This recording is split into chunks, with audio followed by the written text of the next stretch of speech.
ये जो पैसा, क्वालिटी ऑफ फॉरेन फ्लोज है वो काफ़ी अच्छी है इस समय। मतलब ये सारे लॉन्ग टर्म इन्वेस्टर हैं। भारत के लिए ट्रस्ट बहुत ज़्यादा है। भारत के लिए ट्रस्ट बहुत ज़्यादा है इस टाइम। ये कन्विक्शन है कि अगले 5-10 साल के लिए हमको इंडिया में एलोकेशन करना है। और इन ऐसे फंड्स हैं जिन्होंने कभी इंडिया में एलोकेशन नहीं किया, ये पहली बार कर रहे हैं। वो कह रहे हैं कि 5 से 10% एलोकेशन करेंगे, वो उन्होंने डिसाइड कर लिया है। अभी वो ये देख रहे हैं कि कैसे करें, किसमें करें, किसको दें, कौन सा बेटर फंड है, कौन सी बेटर स्ट्रैटेजी है, वो डिस्कशन चल रहा है। तो मुझे लगता है 3 महीने और उसमें वो फिगर आउट कर लेंगे तो वो फंड्स जो है लॉन्ग टर्म फंड्स वो इंडिया में जरूर आएंगे। इस बात का मुझे पूरा कॉन्फिडेंस है। चलिए बेहतर। अब बताइए मार्केट कहाँ जाएगा? तो मुझे ये लगता है कि इस साल के एंड तक अगर आज से और तब तक देखो, मुझे लगता है मार्केट पॉजिटिव ही क्लोज होगा जहां से हम हैं अभी। और वो इसलिए क्योंकि अभी भी काफ़ी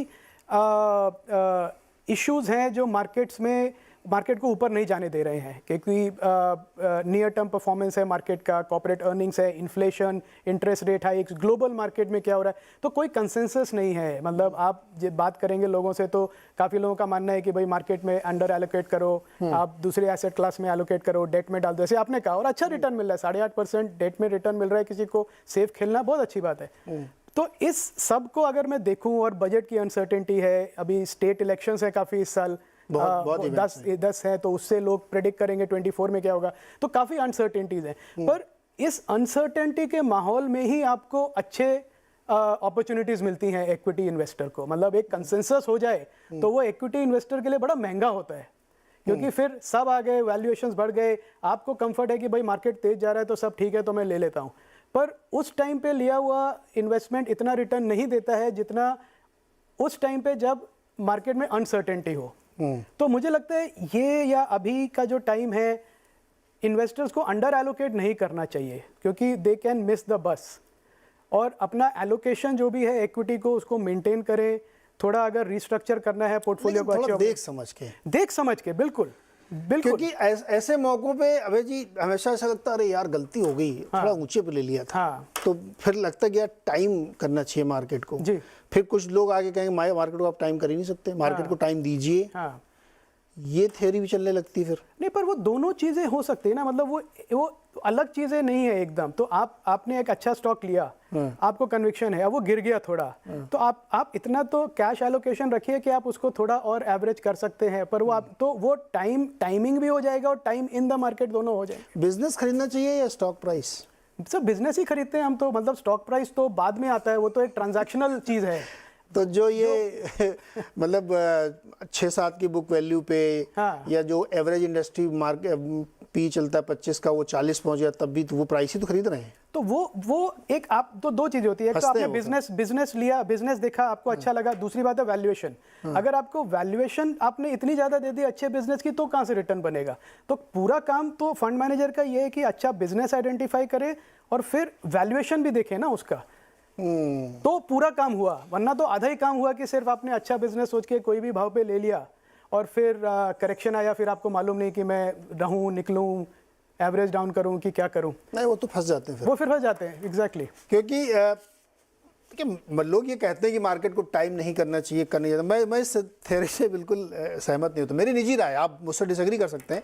मुझे लगता है टाइम अगर मुझे नहीं करना है तो मैं फिर मार्केट में क्यों हूँ? मुझे मार्केट को टाइम करना है, तभी तो बेस्ट रिटर्न बनेगा। हम फंड मैनेजर इसीलिए चुनते हैं कि वो हमारे लिए मार्केट टाइम करते हैं, वरना तो फिर फंड मैनेजर की क्या ज़रूरत है? सुनील सर की हमें ज़रूरत क्या अगर वो टाइम ना करें हमारे लिए मार्केट को? सुनील सर, वो नंबर दिखाई दे रहे FIs वाले। FIs ने सर 1 दिसंबर से अगर आप देखें तो उन्होंने कितना बेचा? 19,141 करोड़। और DIs ने 25,832 करोड़ की बाइंग की है। अब थोड़ा इसको ट्विस्ट करते हैं। 23 दिसंबर से आंकड़ा दिखाइए, जहां से बिकवाली शुरू हुई। 23 दिसंबर से टिल डेट 11,375 करोड़ का FI ने बेचा है और DIs ने खरीदा 10,136 करोड़। सुनील सर, क्या आप लोग भी थोड़ा कम कर दिया है क्या? मैच नहीं कर रहे हैं सर? नहीं, देखिए, 2 बात इसमें है। ये है कि जो इन्वेस्टर में पैसा देते हैं ना, वही हम खरीद सकते हैं ना। ये ऐसा नहीं है कि हमारे हाथ में बहुत से पैसा पड़ा है, हाँ। उसमें से चुन के हम कह रहे हैं कि 10,000। ऐसा नहीं कि हमारे पास 20,000 करोड़ है और हम खाली 10,000 करोड़ की खरीदारी कर रहे हैं, बिल्कुल नहीं। कोई भी डोमेस्टिक म्यूचुअल फंड मैनेजर 10% से ज्यादा कैश नहीं रखता है। ज्यादातर लोग 5% के एवरेज लेवल पे ही कैश रखते हैं। यानी अगर इन्वेस्टर ने पैसा दिया तो मैं जाके खरीदूंगा, मैं कैश कॉल उतना नहीं लेता हूं। तो पहली बात है कि डिसीजन मेकिंग की खरीदे या ना खरीदे मेरे हाथ में नहीं है, मेरे इन्वेस्टर के हाथ में है जो हमको पैसा दे रहा है। क्या खरीदे ये मेरे हाथ में है। अब ये तो आंकड़े आप दिखा रहे हैं, उसमें क्या है कि डोमेस्टिक फंड मैनेजर्स स्प्रेड कर रहे हैं लार्ज मिड और स्मॉल कैप में, स्प्रेड कर रहे हैं अक्रॉस सेक्टर्स। वेयरएज एफआईएस जो बेच रहे हैं वो ज्यादातर लार्ज कैप में बेच रहे हैं और ज्यादातर डिफेंसिव्स जो इन निफ्टी के अंदर ज्यादा एलोकेशन किसका है, वेटेज, उसी को बेच रहे हैं, क्योंकि वो जैसे एक ईटीएफ होता है तो उसको पूरे इंडेक्स को बेचना ही पड़ता है, तो इसलिए आपको गिरावट दिख रही है। अब बात ये करें कि कोई भी फंड मैनेजर नेगेटिव नहीं है इंडिया के ऊपर, राइट। खाली चीज है कि कोई स्टॉक्स कोई सेक्टर्स हायर वैल्यूएशन पे है तो वो दूसरी। सेकेंड थिंग, आप टाइमिंग द मार्केट की आपने बात की कि फंड मैनेजर करता है। देखिए मैं कहूंगा कि एक्चुअली वो एक प्राइस रखता है और एक वैल्यू रखता है हर स्टॉक के पीछे, और जब भी वो उसका दाम उसके value long term terminal value के नीचे गिर रहा है तो जाके खरीदता है। तो ये टाइमिंग द मार्केट वाली बात जो फंड मैनेज की बात आप कह रहे हैं ना, वो इंटर सेक्टर एलोकेशन के लिए शायद थोड़ा टाइमिंग आ सकता है। वैसे तो उनको अच्छी बिजनेस को क्या उसकी सही दाम है उससे कम अगर बिक रही है तो जाके खरीदेगा। तो वही मैं कह रहा हूं बात कि आज ऐसा है सिचुएशन कि इन्वेस्टर्स एसआईपी बुक जारी है, स्ट्रांग है, आ रहा है, बट कुछ लॉन्ग टर्म इन्वेस्टर्स रिडीम भी कर रहे हैं, प्रॉफिट बुकिंग कर रहे हैं, क्योंकि इतना नॉइस है कि मार्केट की वैल्यूएशन बढ़ गई ऐसी बातों से, राइट। सेकंड चीज ये भी देखिए कि इस साल अपने कैलेंडर ईयर ने देखा कि पूरा एफआईएस का नेगेटिव, बहुत साल के बाद 2018 में नेगेटिव था कैलेंडर ईयर में एफआईएस की, इस साल वापस नेगेटिव आया है। मगर मार्केट उतना गिरा नहीं जितना उनका बिक्री के कारण होना था, क्योंकि डोमेस्टिक बाइंग सपोर्ट रही है। तो एफआईएस के लिए भी जो पैसा बाहर गया था ना, अक्टूबर लास्ट ईयर से जून तक करीबन 2.5 लाख करोड़ का पैसा बाहर गया, वो पूरा का पूरा अभी 1/3 ही वापस आया, और उसमें भी अभी वापस निकल रहा है थोड़ा, क्योंकि उनको इंडियन वैल्यूएशंस उतने नहीं गिरे जितनी उनकी सेलिंग के कारण गिरना था। तो एक रीजनेबल वैल्यूएशन का स्थिति एफआईएस के लिए आया नहीं है इंडियन मार्केट के अंदर, इसलिए वो अभी भी सेलिंग प्रॉफिट बुकिंग कर रहे हैं। और ये दिसंबर एंड का प्रॉफिट बुकिंग तो होता ही है, हेज फंड्स ऐसे लोग तो उनको कैश प्रॉफिट से ही बोनस मिलता है, तो उनको जरूरत पड़ती है कि कैश बुक करके कैश रियलाइज करें। तो थोड़ा बहुत सेलिंग उसके कारण भी हुआ जनवरी में, जो कंटिन्यू हो रहा है, थोड़ा बहुत उसका स्पिल ओवर इफेक्ट होगा मेरे ख्याल में। अब थोड़ा वेट एंड वॉच सिचुएशन होगा न्यू एफआईएस के एंट्री के लिए, क्योंकि जैसे आपने बताया ये डेटा ड्रिवन मंथ है। पहला 10 जनवरी से आपको अर्निंग्स, क्वार्टरली अर्निंग्स सीजन शुरू होगी। Second, commentary of the corporates earnings में अंदर कि साल कैसा दिख रहा है, ऑर्डर बुक्स कैसी है, फ्यूचर आउटलुक क्या है, उससे भी हमें कुछ इंफॉर्मेशन मिलेगी। फिर बजट है, शायद लास्ट प्री इलेक्शन बजट 1 फरवरी को है, तो निर्मला मैडम क्या करने वाली है, कहाँ अपना रुपया को अरे करने, बिकॉज हाफ ईयरली डेटा आपने देखा कि गवर्नमेंट की income much better than expected है। Personal income tax. Sunil sir ये बताइए कि कुछ इनसाइडर पता लगी निर्मला मैम क्या करने वाली है? नहीं लगा पता? नहीं, अब मैं रिकॉर्डिंग में हूँ इसलिए मैं इससे ज्यादा अरे तो फिर तो सर मैं आपको बाद में फोन करके पूछ लूंगा। अरे एक चीज और बताइए कि क्या ये थोड़ा बहुत प्रेशर है क्या रिडेम्पशन का, कि लोग निकाल रहे हैं पैसे, ऐसा कुछ है क्या? वो पिछले महीने था, दिसंबर में था। इस महीने की अभी तक जो शुरुआत हम देख रहे हैं, redemption pressure has eased quite lot.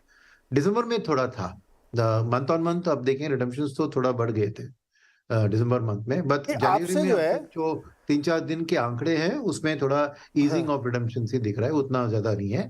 और जैसे मैं कह रहा था ना कि जो एक 3 साल की एसआईपी अगर मैच्योर हो गई तो नेचुरली वो पैसा निकालेगा, बिकॉज अच्छा पैसा बना है 3 साल में उसको।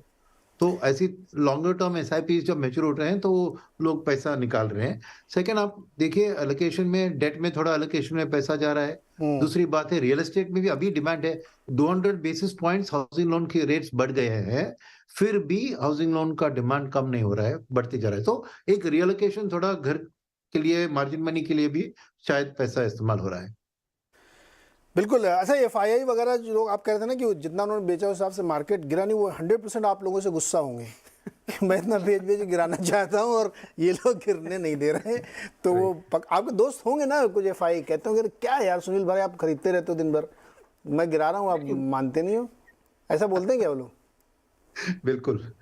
उनका क्या है ना कि बेचो फिर खरीदो, बेचो खरीदो, पर उतना नहीं गिरता है तो उनको भी वो बाइंग फ्रस्ट्रेट हो जाते होंगे एकदम, जैसे जैसे फेड फ्रस्ट्रेट हो गया भाई जी ना। बिल्कुल। फेड ने कहा यार इतनी बार मैंने ब्याज दर बढ़ा दिया है और बोलता जा रहा हूँ कि बढ़ाऊंगा और बोल रहे हो तब भी मान नहीं रहे लोग। जॉब डेटा देखिए आप, मतलब गजब, ये भी एक अजब सी बात है।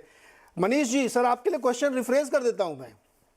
क्या इस समय इक्विटी जो हमारी है थोड़ी सी, जो हमारा सवाल था कि 2023 में मार्केट कहाँ जाए कैसे जाएगा, चूंकि आप मैक्रो पिक्चर देखते हैं, डेट वगैरह भी समझते हैं, क्या इक्विटी के लिए थोड़ा सा दिक्कत भरा साल है क्या 2023? तो नीरज जी, जो बात अपना पिछली बार भी हुआ था 2023 के आउटलुक के चक्कर में, कि देखिए इक्विटी जो है वो जिस ग्राउंड पे पनपता है वो मोटा मोटी फिक्स इनकम और उसके ऊपर एक रिस्क प्रीमियम होता है। तो एक आम कॉर्पोरेट किसी देश का अगर 15-16% के आसपास में आरओई जनरेट